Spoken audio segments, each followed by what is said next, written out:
नहीं पाता था, बोला फिर राणा सिंह बोले बोल नहीं पाता तो इसका सुधार कैसे होगा? बोले ठीक है, राम राम नहीं बोलता है ना, मारा मारा बोलेगा। तो बोला हाँ ये तो मैं रोज करता हूँ, मारा मारा ठीक है, मेरे लिए आसान है मारा मारा बोलना। क्यों कोई कोई बोलते कृष्ण नहीं बोल पाते, बोलते राम राम ही बोलते, कृष्ण नहीं बोल पाते। कृष्ण टेढ़े है ना, कृष्ण टेढ़ा है शब्द, कृष्ण का नाम लेना सबकी बस की बात नहीं है। राम राम ठीक है, राम सीते हैं तो राम राम सीता बोलते, वो भी ठीक है, अच्छी बात है, लेकिन कृष्ण बोलना उससे भी बड़ी बात है। ये पद्म पुराण में दिया है श्लोक,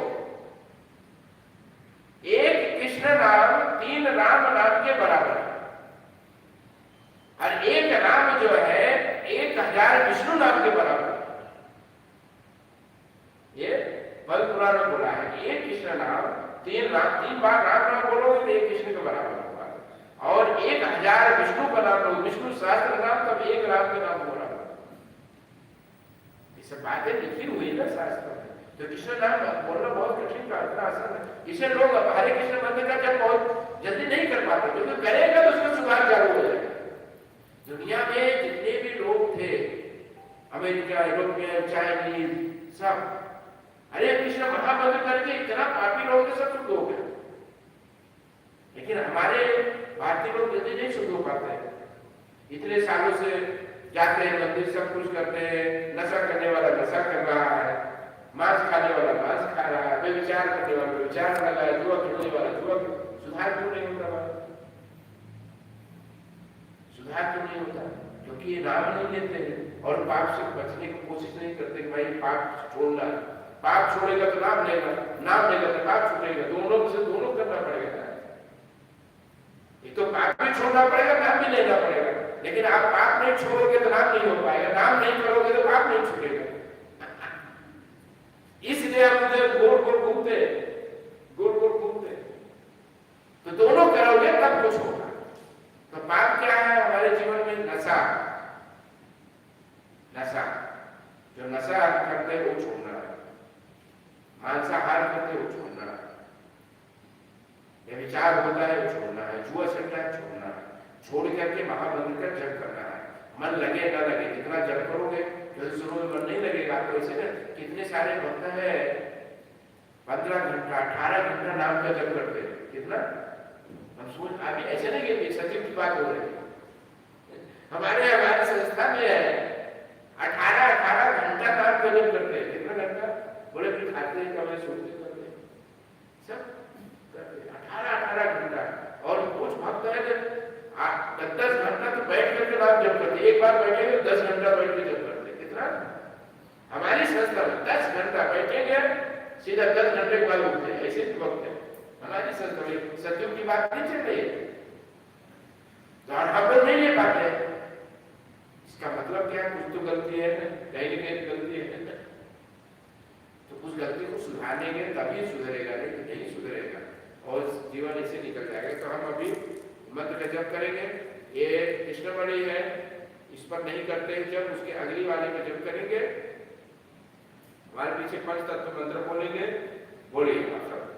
जय श्री कृष्ण चैतन्य प्रभु नित्यानंद श्री अद्वैत गदाधर श्रीवासादि गौर भक्त वृंद। अब इसी पे मंत्र बोलना है, तो आप सबको मंत्र याद होगा, आप सब बोलते जाइए, जप करते जाइए। हरे कृष्ण कृष्ण कृष्ण हरे हरे राम राम राम हरे हरे कृष्ण कृष्ण कृष्ण हरे हरे राम राम राम हरे हरे कृष्ण कृष्ण हरे राम राम राम हरे हरे कृष्ण कृष्ण हरे Ram Ram Ram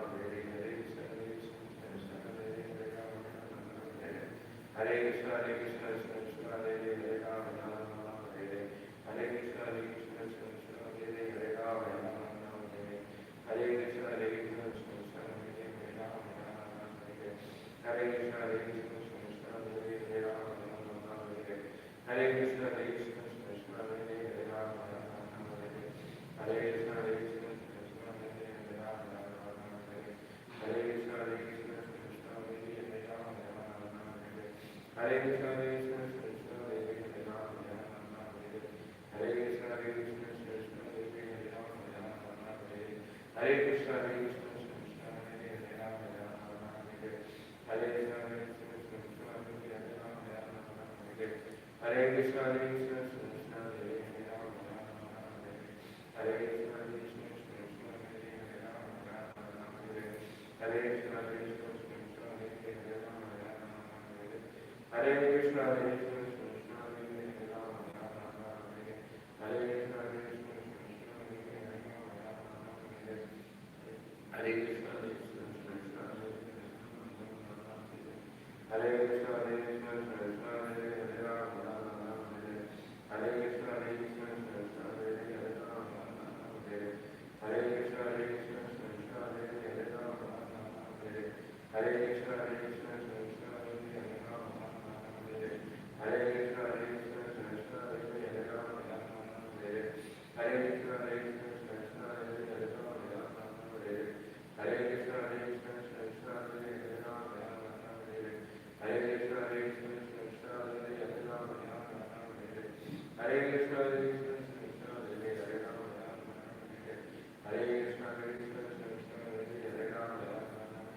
Krishna, Hare Hare, Hare Rama, Rama Rama, Hare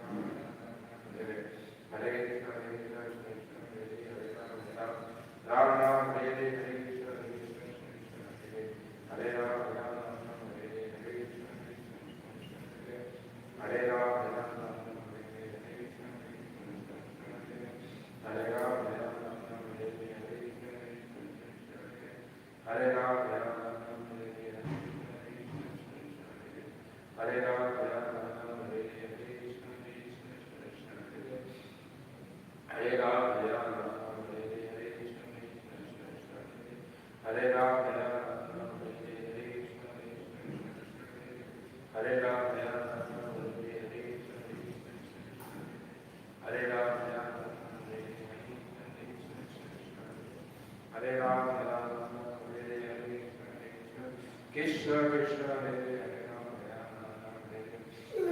Rama, Rama Rama, Hare Hare, Hare Krishna, Hare Krishna, Krishna Krishna, Hare Rama, Rama Rama, Hare Hare, Hare Krishna, Hare Krishna, Krishna Krishna, Hare Rama, Rama Rama, Hare Hare, Hare Krishna, Hare Krishna, Hare Rama, Rama Rama, Hare Hare, Hare Krishna, Hare Krishna, Hare Rama, Rama Rama, Hare Hare, Hare Krishna, Hare Krishna, Hare Rama, Rama Rama, Hare Hare, Hare Krishna, Hare Krishna, Hare Rama, Rama Rama, Hare Hare, Hare Krishna, Hare Krishna, Hare Rama,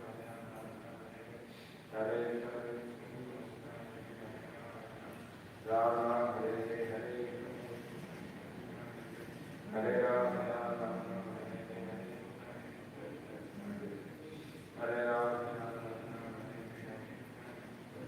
Krishna Krishna, Hare Hare, Hare Rama,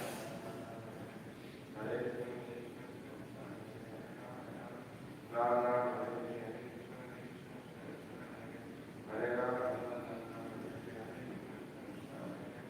Hare Hare, Hare Rama,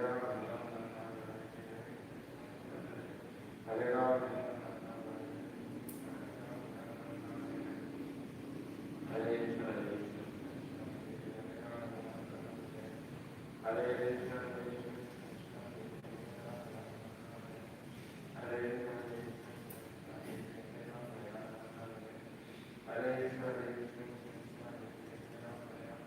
Rama,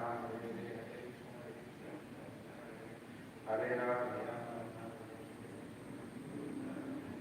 Hare Rama,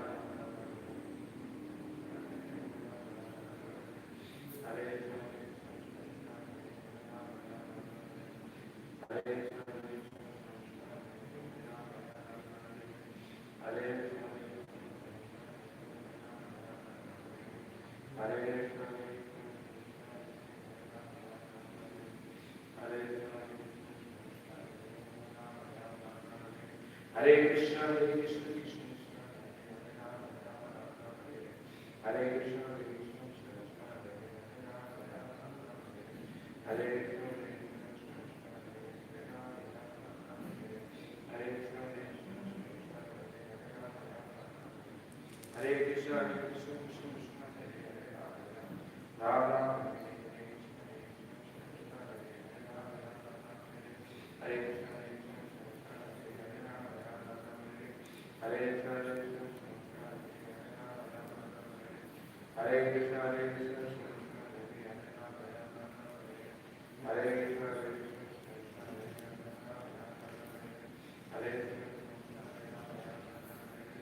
Hare Hare Hare Hare Hare Krishna Ram Ram Ram Ram Hare Hare Hare Hare Hare Hare Hare Krishna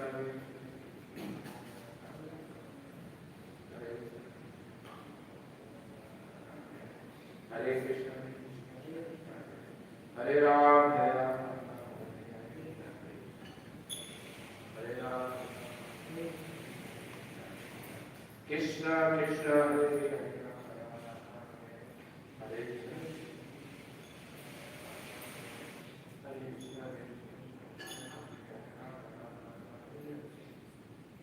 हरे कृष्ण हरे हरे राम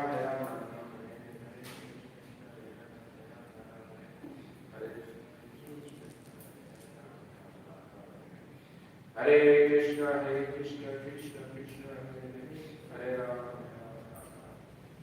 हरे कृष्ण महामंत्र की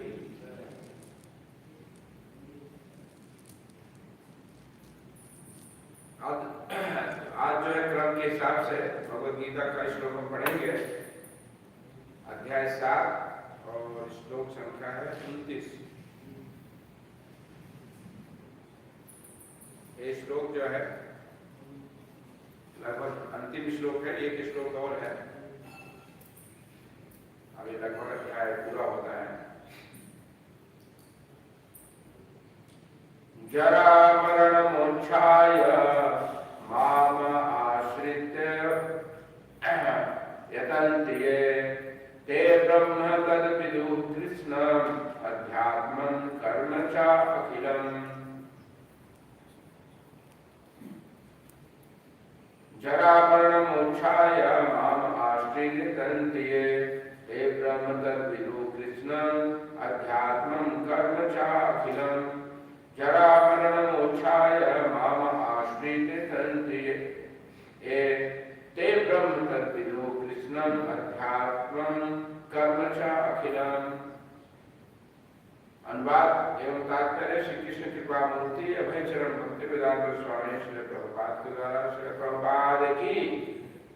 अनुवाद जो जरा तथा मृत्यु से मुक्ति पाने के लिए यत्नशील रहते हैं वे बुद्धिमान व्यक्ति मेरी भक्ति की शरण ग्रहण करते हैं। वे वास्तव में ब्रह्म है क्योंकि वे दिव्य कर्मों के विषय में पूरी तरह से जानते हैं। तो कृपा करके हमारे पीछे भगवान की दिव्यवाणी को दोहराए आप सब। जो जरा तथा मृत्यु से, बोलिए आप सब बोलिए, जो जरा तथा मृत्यु से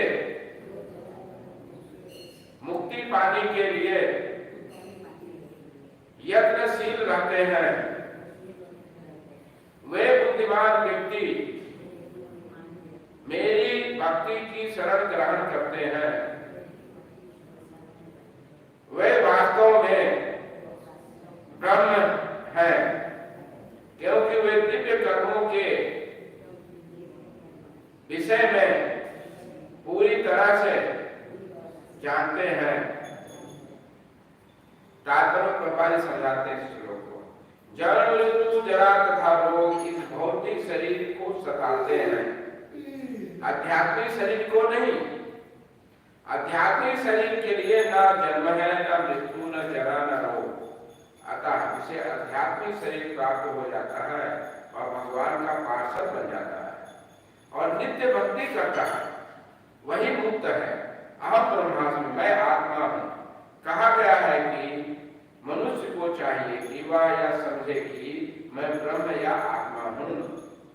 जीवन का यह ब्रह्मबोध ही भक्ति है, जैसा कि इस श्लोक में कहा गया है। शुद्ध भक्त ब्रह्म पद पर आसीन होते हैं और वैदिक कर्मों के विषय में सब कुछ जानते रहते हैं। भगवान की दिव्य सेवा में रत रहने वाले 4 प्रकार के अशुद्ध भक्त हैं, जो अपने अपने लक्ष्यों को प्राप्त करते हैं और भगवत कृपा से जब वो पूर्णतया कृष्ण भावना भावित हो जाते हैं तो परमेश्वर की संगति का लाभ उठाते हैं। किंतु देवताओं के उपासक कभी भी भगवत धाम नहीं पहुंच पाते। वह यहाँ तक कि अल्पज्ञ ब्रह्मबोध व्यक्ति भी कृष्ण के परम धाम गोलोक वृंदावन को प्राप्त नहीं कर पाते। केवल ऐसे व्यक्ति जो कृष्ण भावना में कर्म करते हैं, भाव आश्रित ही ब्रह्म कहलाते हैं, कहलाने के अधिकारी होते हैं, क्योंकि वे सचमुच ही कृष्ण धाम पहुंचने के लिए प्रयत्नशील रहते हैं। ऐसे व्यक्तियों को कृष्ण के विषय में कोई भ्रांति नहीं रहती और वे सचमुच ब्रह्म है। वे लोग भगवान के अर्चा की पूजा करने में, भगवान के स्वरूप की पूजा करने में लगे रहते हैं या भवबंधन से मुक्ति पाने के लिए निरंतर भगवान का ध्यान करते हैं, वे भी ब्रह्म अधिभूत आदि के तात्पर्य को समझते हैं, जैसा कि भगवान ने अगले अध्याय में बताया है।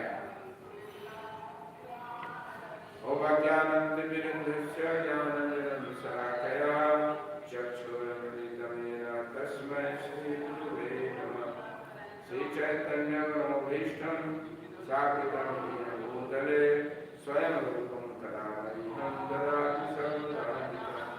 हे कृष्ण करुणा सिंधु दीनबंधु जगत्पते गोपेश गोपिकाकांत राधाकांत नमस्ते। तप्तकांचन गौरांगी श्री राधे वृंदावनेश्वरी विश्वभानुसुते देवी प्रणमामि हरिप्रिये। वंशाकल्पतरुभ्यश्च कृपा सिन्धुभ्यो च पतितानां पावनेभ्यो वैष्णवेभ्यो नमो नमः। जय श्री कृष्ण चैतन्य प्रभु नित्यानंद श्री अद्वैत गदाधर श्रीवासादि गौर भक्तवृंद। हरे कृष्णा कृष्णा कृष्णा हरे हरे, हरे राम राम राम हरे हरे। हरे कृष्णा। ये भगवद गीता के जितने भी अध्याय हैं, इस अध्याय के अंत में भगवान पूरे अध्याय का उपसंहार करते हैं, पूरे अध्याय का कंक्लूजन, सारांश देख करके उसको, उस अध्याय को पूरा करते हैं। और दूसरा अध्याय जो प्रारंभ होने वाला होता है उसको उसका परिचय देते हैं, इंट्रोडक्शन करते हैं, दोनों एक साथ होता है। पूरे अध्याय का सारांश और दूसरे अध्याय का परिचय, वो अंतिम 1 या 2 श्लोकों में भगवान करते हैं। तो अब यह अध्याय का नाम क्या था? 7वें अध्याय के नाम क्या है? भगवत ज्ञान। यह अध्याय का जो शीर्षक है क्या है? भगवत ज्ञान, नॉलेज अबाउट एब्सोल्यूट ट्रुथ, भगवान के विषय में ज्ञान। अच्छा, किसी के विषय में ज्ञान पाना है तो उसका सोर्स क्या है? संसार में भी यदि आपके विषय में हमको जानना है तो क्या क्या सोर्सेज हो सकते हैं? बोलिए। जैसे आपके विषय में मुझे जानना है तो क्या क्या सोर्सेज हो सकते हैं?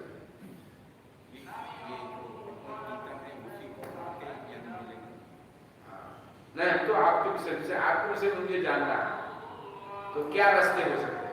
आपके विषय में मुझे अच्छी तरीके से जानने का सबसे बेस्ट तरीका क्या है?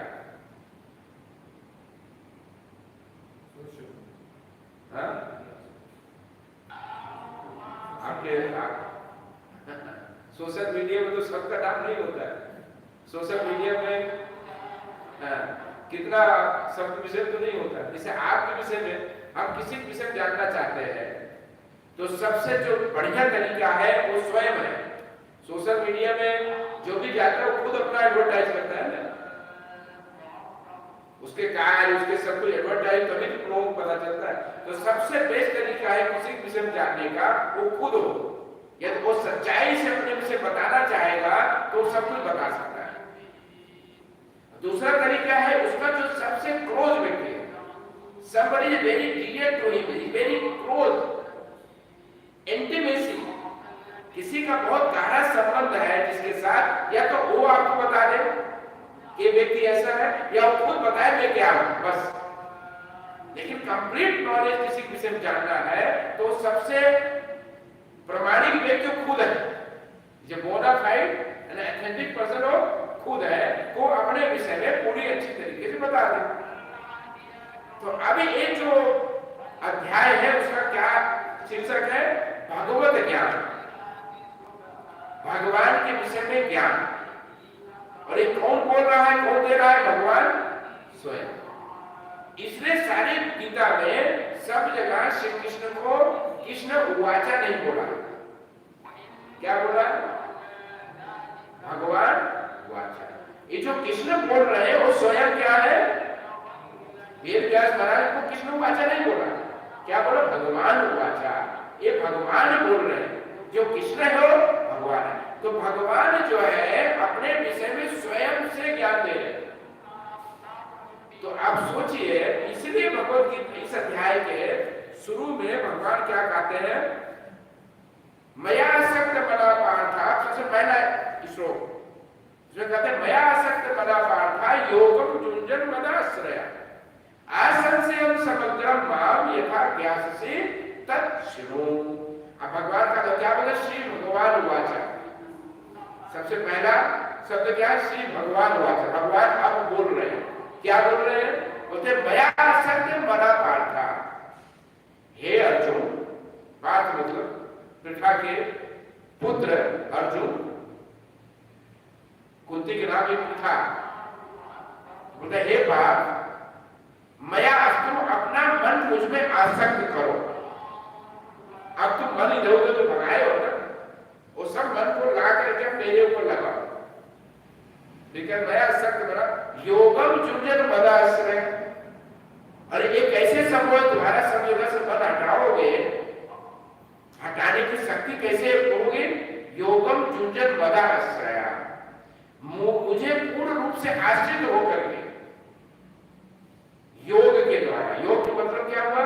जो भक्ति योग, जो भक्ति का साधन है, वो उसके माध्यम से तुम सारे आसक्ति को काट करके मुझ में अपनी आसक्ति लगाओ। तो योग क्या है? भक्ति योग क्या है? भक्ति योग जो हम लोग बोले श्रवणम कीर्तनम, ये नौधा भक्ति है। 9 प्रकार की भक्ति होती है। कोई बोलते भक्ति करो भक्ति करो भक्ति करो, लेकिन भक्ति है क्या? कौन सी चिड़िया का नाम है भक्ति? सब बोलते हैं भक्ति करो, लेकिन वो है क्या भक्ति? तो भक्ति तो मनमानी ऐसे नहीं कुछ भी करोगे भक्ति हो जाएगा, नहीं नहीं नहीं। 9 प्रकार की भक्ति है। और कौन बोल रहा है? प्रहलाद महाराज ने बताया है कि 9 प्रकार की भक्ति होती है। तो उस भक्ति में सबसे पहला क्या है? श्रवणम, सुनना। सबसे अग्रणी जो क्या है वो अंग भक्ति का, वो है श्रवण।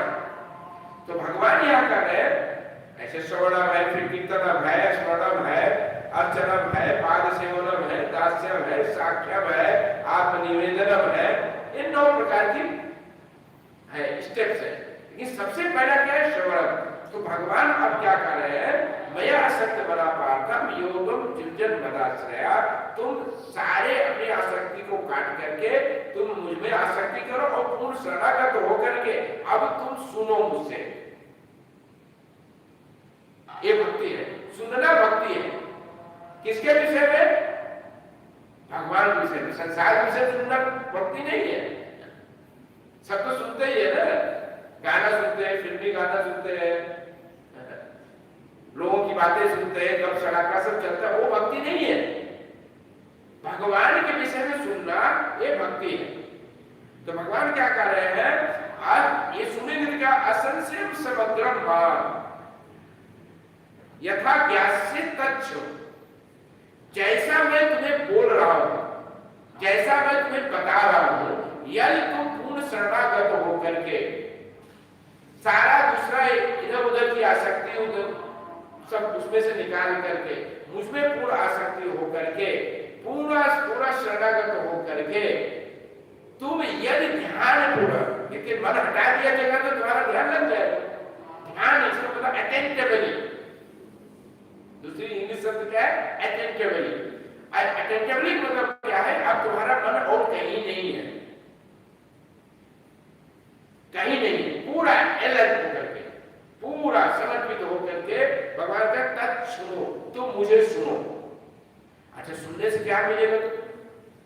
तो भगवान कहते हैं असंशयम समग्रम माम, तुम्हारी जितनी भी संशय होगा भगवान के विषय में जानने का, मेरे विषय में तुम्हें जो भी जानना है भगवान ईश्वर क्या है, वो जो भी मन में तुम्हारी शंका है वो सबका सब समग्र पूर्ण रूप से खत्म हो जाएगा।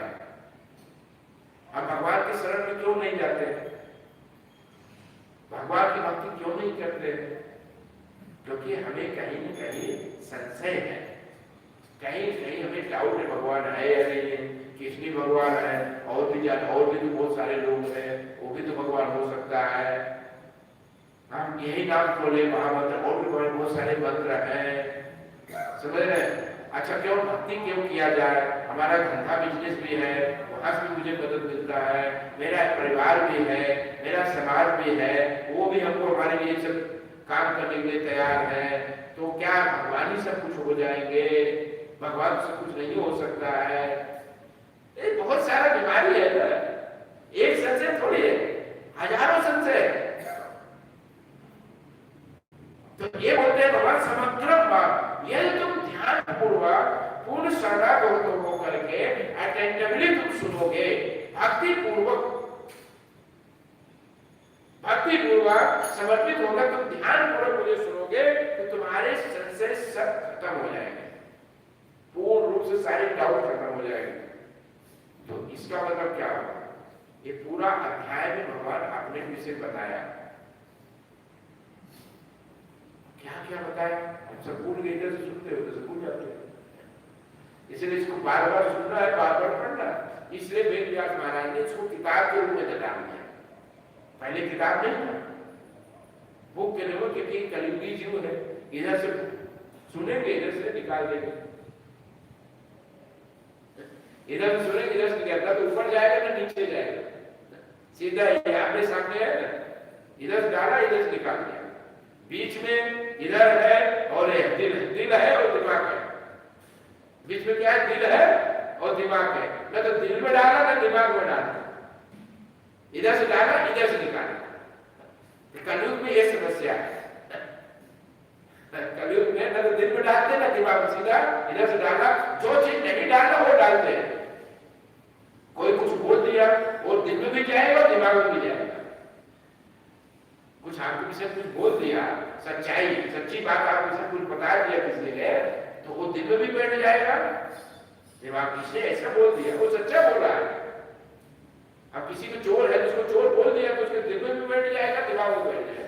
लेकिन तुम चोर हो बोल दिया तो क्या तकलीफ है? लेकिन नहीं, दिल में बैठ गया, दिमाग में बैठ गया, वो बैठ जाएगा। लेकिन जो सच्ची बात है गीता और भागवत की, वो इधर नहीं है, वो इधर से जाएगा इधर से निकल जाएगा डायरेक्ट।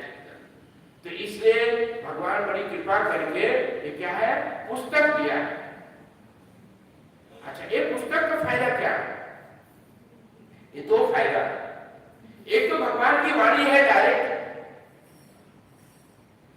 भगवान की वाणी है, श्री भगवान को अच्छा डायरेक्ट भगवान की वाणी हम सुन रहे हैं। दूसरा किसकी वाणी है? भगवान के परम भक्त की वाणी, जो तात्पर्य लिखा है भगवान के परम भक्त है वो है। तो दो लोगों का संग में डायरेक्ट मिलता, भगवान और उनके भक्त। बहुत सारे लोग जो है गीता के सारे श्लोक याद रखते हैं, लेकिन वो भक्ति नहीं करते। क्यों नहीं करते? क्योंकि डायरेक्ट भगवान की वाणी की सुन करके, अब भगवान की वाणी उस हम अर्जुन की लेवल के नहीं है। अर्जुन कौन था? भगवान का मित्र था। क्या था? मित्र था, और भगवान से कोई ईर्ष्या नहीं करता था, वह नॉन एनवियस। भगवान इतने ऐश्वर्य भगवान भी है, मैं क्यों नहीं भगवान बन सकता, ऐसी भावना नहीं थी उसके अंदर। इस संसार में बोला भगवान ही क्यों पूजा लेंगे, आपको भी तो पूजा चाहिए, हमें भी भगवान बनना है। एक इनवियस, दैट इज कॉल्ड इनवी, इनवियस लोग जो है भगवान का भक्त नहीं बन सकता है, भगवान की बात को समझ भी नहीं सकता है। तो we are envious and we have no intimacy with the Krishna। हम भगवान के क्लोज फ्रेंड नहीं है, भगवान का हमारा नजदीकी नहीं है, भगवान से बहुत दूर है। हम संसार के नजदीक में है, भगवान से दूर है, माया के साथ है, कृष्ण से दूर है, कृष्ण से दूर है। इसलिए भगवान की बात हमको समझ में नहीं आती है डायरेक्ट। इसलिए उनका जब भक्त होता है, जब भक्त उस बात को हमें समझाता है तब एक चीज समझ में आती है, समझ में आने लगता है। ये जो गीता है, हम कृष्ण की वाणी सुनते हैं और साथ में ये तात्पर्य किसकी बात है, तात्पर्य जो लिखा गया वो प्रभुपाद जी लिखते हैं, भगवान के विषय में पूरा विस्तार से और समझाते हैं। इन डिटेल या किसी विषय में जानता है तो दो व्यक्ति हो सकता है, या तो स्वयं या तो उसका बहुत कॉन्फिडेंशियल जो फ्रेंड है, उसकी पत्नी हो सकती है, उसका बेटा हो सकता है, उसका कोई फ्रेंड हो सकता है जो बहुत इंटीमेसी है। पत्नी भी सब कुछ नहीं जान सकती आदमी में से, क्यों? यदि इंटीमेसी दोनों का नहीं है तो पत्नी को भी नहीं पता, या बेटे को इंटीमेसी नहीं है तो उसको भी, या गहराई नहीं है, दोनों का प्यार एक दूसरे के नहीं है तो उसको भी नहीं पता चलेगा, क्योंकि हर बात उसको नहीं बताएगा, पिता जो है छिपाएगा। तो जिसके साथ बहुत इंटीमेसी है, जिसके साथ लविंग डिवोशनल रिलेशन है, प्रेम का रिलेशन है, वही व्यक्ति उस विषय, उसके विषय बता सकता है। तो या तो भगवान का भक्त है या तो भगवान के विषय जानना है, दो ही व्यक्ति है, भगवान या उनका परम भक्त। वो भगवान के विषय बताएगा तब हमें भगवान के विषय में ज्ञान होगा। तो ये हम लोग भाग्यशाली है, ये दोनों चीज गीता में है, एक तो भगवान है, दूसरा उनका परम भक्त श्री प्रभुपाद जी। तो जब ये हम गीता को पढ़ेंगे, उनके गीता में अनुवाद जो है भगवान की वाणी को पढ़ेंगे और उसके बाद उसके तात्पर्य को पढ़ेंगे, पर्पस जो लिखा हुआ भावार्थ, तब हम बहुत जल्दी कृष्ण भक्ति में आ जाएगा, कृष्ण को तुरंत समझ जाएंगे। इसलिए पूरे दुनिया में Bhagavad Gita as it is पढ़ करके लोग लाखों करोड़ लोग भक्त बन रहे हैं। इसके पहले कोई भक्त नहीं बना था। वो बोलते थे हम हिंदू हैं, लेकिन हिंदू का मतलब क्या है उनको खुद पता नहीं, वो गीता को नहीं समझ पाए थे, भगवान के भक्त नहीं थे, लेकिन अब बढ़ रहे हैं। क्यों? क्योंकि वो प्रभुपाद जी के तात्पर्य को पढ़ते हैं और भगवान का संग करते हैं। दोनों काम करने से उनके हृदय में, उनके जीवन में परिवर्तन आ गया। हम लोग क्या करते हैं, अब पढ़ते नहीं पढ़ते, ईमानदारी से पढ़ते नहीं, सच्चा बताओ। जो पढ़ेगा वो कृष्ण भक्ति छोड़ नहीं सकता है, वो तुरंत भक्त बन जाएगा। एक बार ये गीता को ठीक से कोई पढ़ लेगा तात्पर्य के साथ ना, वो 101% कृष्ण भक्ति को छोड़ नहीं सकता, कृष्ण के दीवाना बन जाएगा 101%। लेकिन हमारे हिंदुओं का दुर्भाग्य है कि पढ़ते नहीं है, और कभी पढ़ा भी तो बस वो 12वां अध्याय 15वां अध्याय श्लोक पढ़ लिया, रट लिया, बस। श्लोक रटने से थोड़ी आप भक्त बनोगे। अर्जुन हम नहीं है कि भगवान ने बताया और समझ गया। जिसका प्यार होता है वो इशारा भी कर देगा तो उसका एक दूसरे को बात समझ जाते हैं। जिसके साथ इंटीमेसी है ना, वो बस नजर उठा देगा, उसे वो समझ जाएगा वो क्या बोल रहा है। लेकिन जिसके साथ प्यार नहीं है, वो जाकर 10 बार बोलोगे तो उसको समझ क्या बोला नहीं समझ पाएगा, कठिन है ना।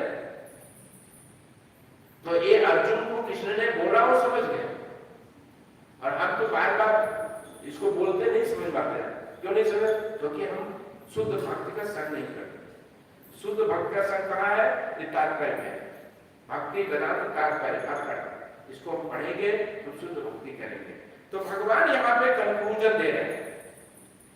पूरे अध्याय में भगवान स्वयं अपने विषय बताया, मैं कौन हूं, मेरा पोजीशन कहां है, मैं औरों से अलग क्यों हूं, मैं सब में हूं, सब कुछ मुझसे आता है, ये सारी बात बता दी। ये पूरी बात बता दी। कौन मेरी भक्ति करता है, कौन नहीं करता है, किस लिए नहीं करता है, उसका क्या कारण है, सब कुछ इस अध्याय में भगवान ने बता दिया। और मेरी भक्ति करना कितना दुर्लभ है, वो इतना आसान भी नहीं है, एक दिन में नहीं भी हो सकता है। इसके लिए हमें निरंतर यत्न करना पड़ेगा, प्रयत्न करना पड़ेगा, सारे प्रोसेस को अडॉप्ट करना पड़ेगा। इतना आसानी से मेरा भक्त नहीं बन सकते हो। ये सब बात भगवान ने बता दी, सब बता दिया। भगवान यहां तक भी बता दिए कि यदि तुम मेरी भक्ति करोगे तो क्या तुम्हें मिलेगा।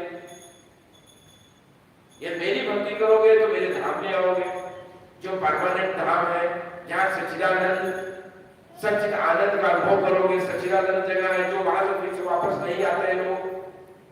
यदि मेरी भक्ति नहीं करोगे, देवी देवताओं की भक्ति करोगे, तो देवी देवताओं के लोग हो जाओगे, जो इस संसार में ही है, फिर से वहां से आना पड़ेगा। ये सब बता दिया। और देवी देवताओं की भक्ति करोगे तो ये आपका ये जो है, क्योंकि कामनाओं के द्वारा बुद्धि ग्रसित हो गई है, उसको अल्पज्ञानी बोला। जो ब्रह्म निराकार का भक्ति करेगा, निराकार ही सब कुछ है, उसको भगवान अबूझा बोला, उसकी बुद्धि कम है, क्योंकि उसको समझ नहीं है कि निराकार जो ब्रह्म है वो भी मेरे शरीर से प्रकट होता है, मैं कोई भौतिक नहीं हूं। भगवान यहाँ तक बोल दिए। और जानते मामूला वर्षिकर माशिकर, मैं मनुष्य के रूप में आता हूं तो सोचकर मैं मनुष्य नहीं हूं। मैं जो हूं वही ईश्वर हूं, वही ईश्वर हूं मैं। ऐसा नहीं, यहाँ तक बताया। कुछ लोग ये समझते हैं कि भगवान बड़े निराकार थे, अब वो प्रकट हो गए हैं, अब यहाँ से जाने के बाद फिर से निराकार बन जाएंगे। उनके लिए भी होगा तो अबूझा मूर्ख है, उसको जानता नहीं है कि मैं पहले निराकार नहीं था, मैं भी पहले यही स्वरूप था मेरा, अभी भी मैं उसी स्वरूप में प्रकट हूं। भगवान ने सब क्लियर बोला। ऐसा नहीं मैं निराकार का प्रकट हो गया, बाद में फिर से अप्रकट हो गया। तो निराकार जो है, इसका मतलब क्या हुआ, भगवान कौन हुआ? तो भगवान तो नहीं हुआ ना। भगवान जब सब कुछ निराकार से आया तो कौन बड़ा हुआ? यदि भगवान निराकार से प्रकट हुए तो निराकार बड़ा हो गया ना। तो जब निराकार भगवान है तो भगवान ने सब वर्णन क्यों किया? भगवान के विषय में इस सारे शास्त्रों में आत्मा, परमात्मा, भगवान, ईश्वर जो सब बातें की है, सब कुछ निराकार ही है। तो ये सब बातें क्यों आई? ये सब बातें क्यों आई? और जब सब कुछ निराकार में है तो फिर एक्टिविटीज क्यों करना है? अब सोचिए, ये आत्मा जो है इस शरीर में रहने से इतना सक्रिय है, ये शरीर से मुक्त होने के बाद वो बैठ जाएगा, कुछ नहीं करेगा। जिसका स्वरूप है, जिसने पूरे ब्रह्मांड को प्रकट हो गया, उसका कोई आकार ही नहीं है, उसका कोई गुण ही नहीं है, उसका रूप नहीं है, उसका भक्ति क्यों करना है? जिसका कोई गुण नहीं है, जिसका कोई रूप नहीं है, जिसका हम सब रूप से आकर्षित होते हैं। कोई सुंदर चीज, अब कोई सुंदर होता है तो उसके पीछे हम दौड़ते हैं। तो जब भगवान का कोई रूप ही नहीं है, निराकार, तो उसके पीछे क्यों दौड़ना है? बोलो, उसके प्रति कोई आकर्षण होगा? जिसका कोई रूप नहीं होगा। ये संसार में हम अमेरिका जाते हैं, यूरोप जाते हैं, उस मंदिर जाते हैं, उस सीनरी देखने जाते हैं, तो क्या अट्रैक्शन है ना चीजों को देखते। ऐसा कोई जगह आपको भेज दे जहां कुछ न हो। अब बोलिए, आपको एक कमरे में बंद कर दिया जाए, अब बोलो कि आप यहाँ बैठो, यहाँ चलो, तो लोग यहाँ कितना देर तक आनंद लोगे? एक कमरा दे दिया जाए, उस कमरे में फुल लाइट डाल दिया जाए और आपको अंदर डाल दिया जाए, बोला आप यहाँ आनंद लो, कितना दिन लोगे भाई आनंद? बोलो, फ्रस्ट्रेट नहीं हो जाओ भाई, कहाँ अंदर डाल दिया मुझे? तो ऐसे निराकार भी आपको डाल दिया जाए, जहां कुछ नहीं हो, आप वहां जाना चाहोगे? आप जहां कुछ नहीं है, न कोई रूप है, न कुछ नहीं, बस निराकार कुछ है नहीं, तो वहां आप क्या करने जाओगे? ऐसे ही हम लोग जाना पसंद करेगा? इसीलिए लोग भगवान के धाम जाने से डरते हैं। वो सोचते मरना पड़ेगा, मैं नहीं माना, तो निराकार में चले जाएंगे तो वहां क्यों जाना है? लेकिन उनको पता नहीं है कि भगवान का एक दिव्य धाम है।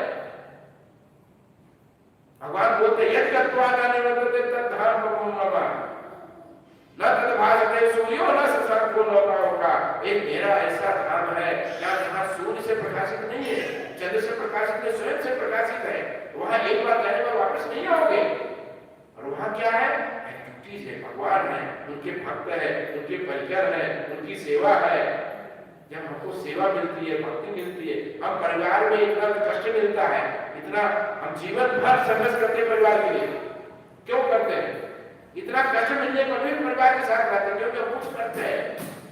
हम कुछ करना बंद कर देते, परिवार के वाले भी भगा देते और हम भी फ्रस्ट्रेट हो जाएगा। करना सब बंद कर दे, कुछ नहीं करेंगे बस। या परिवार वाले बोले आप कुछ मत करो, आप बैठो, मैं खिलाता हूँ आपको, बस खाओ, बस पड़े रहो एक जगह। अब रहेंगे वहां पर, फ्रस्ट्रेट हो जाएंगे। तो ऐसी जगह कौन जाना चाहेगा जहाँ कोई एक्टिविटीज न हो, जहाँ सब कुछ निराकार हो? वहां कौन जाना चाहेगा? वो तो उसको बोलते हैं मूर्ख लोग है, उसको अबूझा बोला, बुद्धि नहीं है, ऐसा लोग समझते हैं। भगवान निराकार नहीं थे और ऐसी जगह जाना भी नहीं चाहेंगे। ऐसे भगवान के पास जाकर क्या करना है जहाँ कुछ वो भी नहीं, कुछ है नहीं। ये बात बता फिर भगवान अभी अपने कंक्लूजन दे रहे हैं। कहते जरा मरण मोक्षाय माम आजीर एतन्तिते। अब ये संसार में दूसरा प्रॉब्लम है, जरा मरण मोक्षाय। अब किसी को बोला जाए कि एक आपको हम रास्ता बताते हैं जिसमें जन्म और मृत्यु या बुढ़ापा से आप मुक्त हो जाओगे, तो कोई मानने के लिए तैयार है? आपको एक रास्ता बताऊंगा जिसमें आपकी मृत्यु नहीं होगी, आपको बुढ़ापा नहीं आएगा, आपको रोग नहीं होगा, आपको एक फार्मूला देता हूं। बोले क्या बात है भाई, ये तो नेचुरल है, मरना तो पड़ेगा ही, बुढ़ापा तो आता ही है। लेकिन भगवत गीता ये हमें मार्ग देता है। भगवत गीता का बताता है कि किस प्रकार हम जन्म मृत्यु जरा व्याधि से मुक्त हो सकते हैं। तो जन्म किसका होता है? इस शरीर का होता है। मृत्यु किसका होता है? इस शरीर का होता है। बुढ़ापा किसमें लगता है? शरीर में होता है। रोग किसमें होता है? शरीर में होता है। यहाँ भगवान कहते हैं माम आश्रित एकत्रिते, यदि तुम जो है मेरे आश्रित हो करके कृष्ण अध्यात्म कर्म चाखिल, आध्यात्मिक कार्य में लग जाओगे, स्पिरिचुअल एक्टिविटीज में लग जाओगे, आध्यात्मिक कार्य में लगोगे, भगवान की भक्ति करने लगोगे, मेरा आश्रित होकर के, तो क्या ते ब्रह्म तक विदु, उसको आप क्या जानो? ब्रह्म जानो, आध्यात्मिक स्पिरिचुअल है। जब हम आत्मा के लेवल में पहुंच जाएंगे, क्या दैट इज कॉल्ड आत्मा। जब ये शरीर के जो कंसेप्ट है कि मैं शरीर हूं, इससे आप मुक्त हो जाओगे, तो क्या होगा? आप जन्म और मृत्यु बुढ़ापा चीज आपको सताएगी नहीं, आप उससे मुक्त हो जाओगे। इसी शरीर में यदि आप ऐसा अध्यात्म का अभ्यास करके, अध्यात्म के अभ्यास करके यदि आप एक भावना से मुक्त हो जाओ तो शरीर में मैं आत्मा हूं, तो इसी शरीर में आपको बुढ़ापा रोग बीमारी का अनुभव नहीं होगा। बोले इसका क्या उदाहरण? इसका तो हजारों उदाहरण है। मीराबाई ने जहाज पी लिया,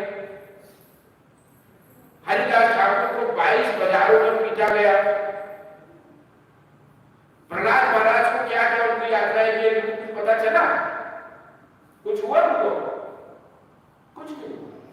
तो इसी शरीर में यदि कोई व्यक्ति अध्यात्म यहाँ बताते हैं माम आश्रित एतन्तिते, मेरी आश्रय में होकर एतन्तिते, मतलब प्रयत्न करो, बैठे बैठे नहीं होगा आप चेयर में कि आप तो भगवान का शरण ले लिया है, लेकिन भगवान को बोला सेवा करो, भक्ति करो, नाम करो, कुछ करो। भाई वो तो मुझसे नहीं होता है, तो क्या आश्रय ले लिया भगवान को? भाई आश्रय का मतलब क्या होता है? सेंटर मतलब है आप भगवान के इंस्ट्रक्शन को फॉलो करो।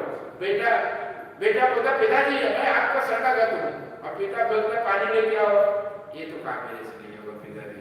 अच्छा बेटा मेरे लिए सब्जी लेके आओ, ये आपको मैं शरण में हूं। भाई आप शरण में हो तो आओ, बेटा उठो। जब तुम शरण हो तो मेरी बात को नहीं मानते तो क्या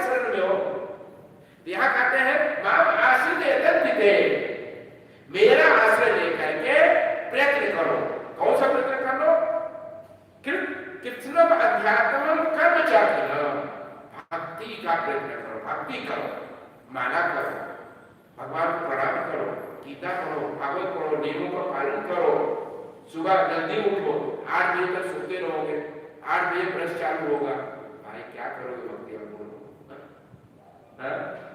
भक्ति क्या करो भाई? सुबह जल्दी उठो, नहाओ धोओ, फ्रेश हो, बैठ के माला करो, गीता पढ़ो, भगवान को प्रणाम करो, मंदिर जाओ, ये यत्न करना पड़ेगा। ये करोगे तो क्या होगा?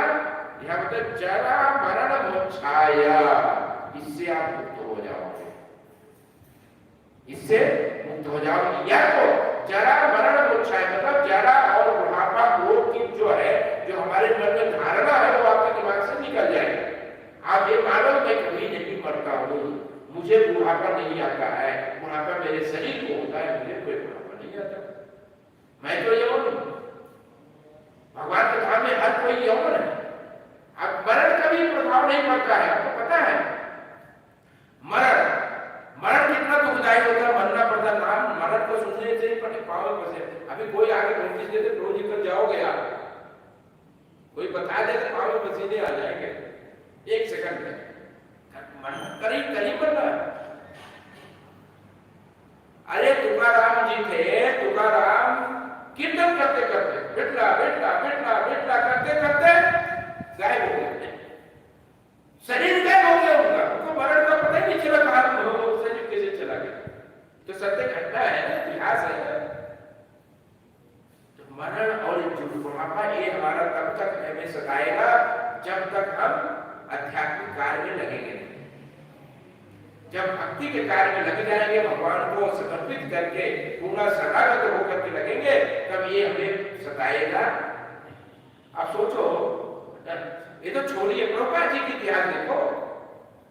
प्रभुपाद जी का जो शरीर था, शरीर छोड़ने से पहले डॉक्टर ने बोला, वैद्य ने बोला कि ये जो इनकी अवस्था है, उस अवस्था में 1 सेकंड कोई भी जिंदा नहीं रह सकता।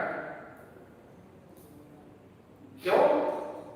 उनकी अवस्था ये थी कि उनके शरीर में हड्डी और चमड़ी के बीच में कुछ नहीं था, हड्डी और चमड़ी के बीच में कुछ था नहीं। वो अवस्था अभी थोड़ा सा हो जाए ना, हम इतना बॉडी में पेन चालू हो जाएगा कि हम टॉलरेट नहीं कर सकते। वो प्रभुपाद जी की अवस्था था वैद्य के हिसाब से कि इसमें कोई व्यक्ति कॉन्शियस नहीं हो सकता है। और प्रभुपाद जी क्या कर रहे हैं? भागवतम की कथा कर रहे हैं, भागवतम का ट्रांसलेशन करा रहे हैं, अपने शिष्यों को इंस्ट्रक्शन दे रहे हैं, सबको बता रहे हैं, सब पूरे दुनिया में जितने भी मेरे शिष्य सबको बुलाओ, इधर मेरे गुरु गॉड ब्रदर्स को बुलाओ, मुझे यहाँ पे शिक्षा दे। और यहाँ तक प्रभुपाद जी ने बोला कि मेरे ये अंतिम जो लीला चल रही, मेरी अंतिम जो शरीर में छोड़ो, उसका वीडियोग्राफी करो। वो सब बोले इसका वीडियोग्राफी करके क्या कर? बोला दैट विल हेल्प यू, ये तुमको बाद में काम आएगा कि शरीर कैसे छोड़ा जाता है। अब सोचो, मरते समय ऐसा दिमाग हो जाएगा? अब कोई मरने जा रहा है, बोलो वीडियो खोलो, भाई मरना हो तो हाय हाय करेगा, जिंदा कैसे होगा वही दिमाग में रहेगा। कुछ तो करो, कोई नजरिया कुछ तो करो, ये दिमाग काम भी करेगा। बोले कुछ तो करो, डॉक्टर को बुलाओ, दवा खिलाओ, कुछ तो करो। मर रहा हूं मैं, ये बोलने की शक्ति होगी तो इतना बोलेगा, ये नहीं बोले मेरा वीडियो करो, ये करो, इंस्ट्रक्शन दो, दिमाग काम नहीं करेगा। इसका मतलब क्या हुआ? ये है जरा मरण मोक्षाया। जो आध्यात्मिक लेवल पर पहुंच जाता है, भक्ति के द्वारा प्रयत्न करता है, तो उसका बुढ़ापा और रोग और मृत्यु उसको सताता नहीं है। वो अध्यात्म यहाँ भी है, और यहाँ से जाने के बाद उसका पूरा चिन्मय शरीर मिलता है, ये शरीर से वो मुक्त हो जाता है। या इस शरीर में भी आकर के जो चैतन्य महाप्रभु होते हैं, ना धर्म ना जन्म ना सुंदरी कविता जगती से काम है, मम जन्म जन्मेश्वरे भवतागत। भगवान बोलते हैं मुझे धन की जरूरत नहीं, मुझे सुंदर स्त्री जरूरत नहीं, मुझे सुंदर जो है ना धर्म ना जन्म ना सुंदरी कविता, मुझे बहुत सारे फॉलोअर्स नहीं चाहिए, मुझे तो जन्म जन्मांतर आपकी सेवा चाहिए। तो जो भक्त सेवा यही बात कर रहे हैं, माम आश्रित यतन्ते कृष्णम अध्यात्म कर्म चाखिना, जो मेरा आश्रित होकर के मेरी सेवा सेवा में लगा रहता वो मुक्त हो जाता। तो चैतन्य महाप्रभु बोलते हैं मुझे कुछ चाहिए ही नहीं, न धन चाहिए, न तो स्त्री चाहिए, न तो कुछ नहीं चाहिए मुझे। तो आपका जन्म जन्म में मुझे मोक्ष भी नहीं चाहिए, मुझे मोक्ष नहीं, क्योंकि ये जो भक्ति करता है ना वो ऑलरेडी मुक्त होता है, उसको ये सब चीज सताता नहीं है। तो ये यहाँ अनुभव कर सकते हैं। ये श्लोक का बहुत गहरा तात्पर्य है, तो ये थोड़े समय में डिस्कस नहीं किया जा सकता। मैं ऊपर ऊपर से आप सबको थोड़ा समझाया कि भक्ति में लग जाओगे तो ये सब चीज हमें दुखी नहीं करेगा। नहीं करोगे बहुत दुख भोगना पड़ेगा, सबको भोगना पड़ेगा। जो जन्म का भी कष्ट है वो अनुभव नहीं है, लेकिन होगा, आगे चल लेना पड़ेगा जन्म। मृत्यु का कष्ट आएगा, बीच में जरा और बुढ़ापा रोग, इसका भी बहुत कष्ट आता है। जितनी आप भक्ति हम बढ़ेंगे हैं उतना इसका अनुभव हमको, इन सब चीजों का अनुभव न होकर के हमें भगवान का अनुभव होता है। इन चीजों में सताता नहीं, ये सब सेवा में लग जाते हैं। ध्रुव महाराज के पास साक्षात मृत्यु देवता प्रकट हुए। मृत्यु आकर के बोला कि प्रभु आप मुझे, अब तो आपका समय हो गया, अभी हमको चलना पड़ेगा आपको। तो हंसने लगे ध्रुव महाराज, मुझे लेके जाएगा। मृत्यु साक्षात प्रकट हुआ, बोला आपको भी हो गया टाइम, चलो आप। उसकी हिम्मत नहीं थी वो छूने का। बोला अच्छा कहाँ चलेंगे, बोलो कैसे चल रहा है, कैसे लेके चल रहा है। वो ध्रुव महाराज ने उसके ऊपर पांव रखा और सीधे धाम चले। साक्षात मृत्यु के ऊपर पांव रख करके सीधा वो धाम चले। मतलब क्या हुआ, मतलब भक्त को मृत्यु नहीं पकड़ती है, मृत्यु आ नहीं सकती उसकी। मृत्यु को मतलब दूसरा जन्म लेना। भक्त कभी दूसरा जन्म नहीं लेता है, वो भगवान के धाम जाता है, आध्यात्मिक शरीर प्राप्त करता है। ये है, ये भक्ति का इतना फल है, इसलिए सबको इसको बड़ी गंभीरता से लेना चाहिए। इस संसार में भी सुखी रहना है, एक बुढ़ापा रोग के कष्ट से मुक्त होना, तभी ये भक्ति करना है। अब भक्ति नहीं करेंगे ना तो कोई पूछेगा नहीं हमें। भक्ति करेंगे तो पड़ोस वाला बोलेंगे तो कितना अच्छा आदमी है, देखो हमेशा जब करता रहता है। पड़ोस वाला भी आपको कष्ट होगा तो पूछेगा, नहीं तो घर वाला ही बोलेंगे क्यों वही बुरा आदमी बैठा रहता है, चलो बाहर निकलो। पसंद नहीं करेंगे लोग।